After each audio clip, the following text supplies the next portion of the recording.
Oh, man. I used to be on top of the world, brother. All-pro quarterback 4 years running. Voted the sexiest Texan in 2004. Yeah, man, I beat out Dennis Quaid and Matthew McConaughey, for Christ's sake. So I drank a few beers now and then, popped occasional pill. That's nothing compared to what the team quacks would shoot me up with just so I could play. And sometimes I just need to numb the pain, you know what I'm saying? My biggest vice was speed. No, not meth, buddy, adrenaline. I blew every penny I had on the fastest cars I could find. Just so you know, I'm a damn good driver. If that asshole I was street racing hadn't sideswiped me, I never would have crashed. That poor girl would still be alive. That's right. That's right, it's his goddamn fault I shattered my leg in 6 goddamn places. So I had a few drinks in me, so what the fuck? I drive drunk better than I do sober anyway. Of course, couldn't play worth shit after that. After I got out of jail, they canned my ass, said I violated the morals clause in my goddamn contract. Ended up playing semi-pro in fucking Canada. But I'm still a name. Oh yeah, I'm still a celebrity. That's why they wanted me to promote their blood drive here. That's why they fucking flew me, first class, halfway around the goddamn world. Because my name still means something. Logan Carter is no goddamn douchebag.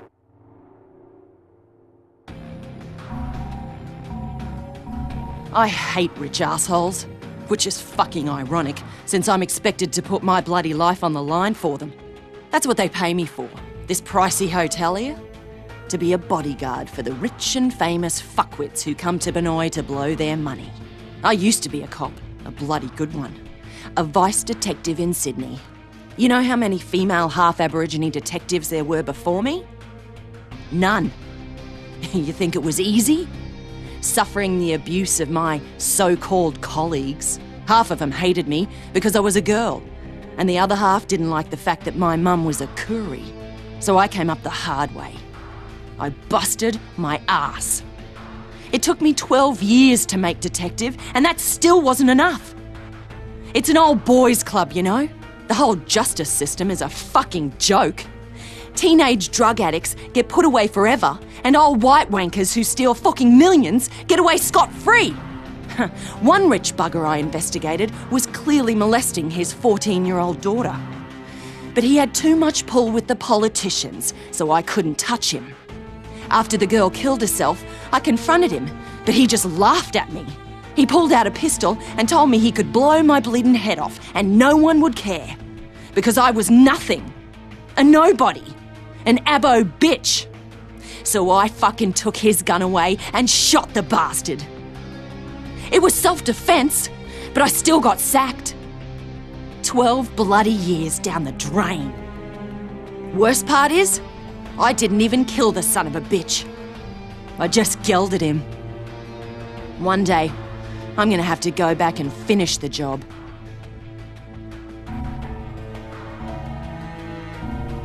My father was a very great man, a chief inspector for the Hong Kong police.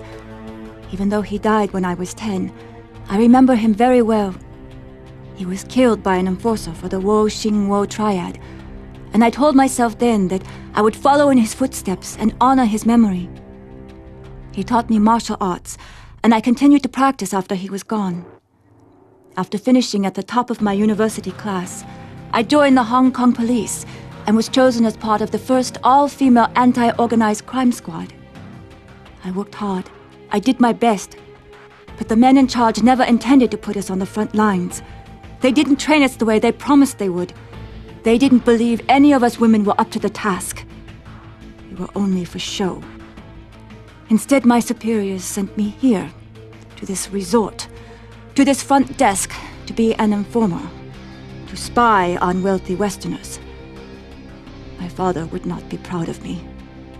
This work dishonors his memory. But I will do as they ask, for I am a patriot. But I know I am capable of much, much more. I just need the opportunity to prove myself.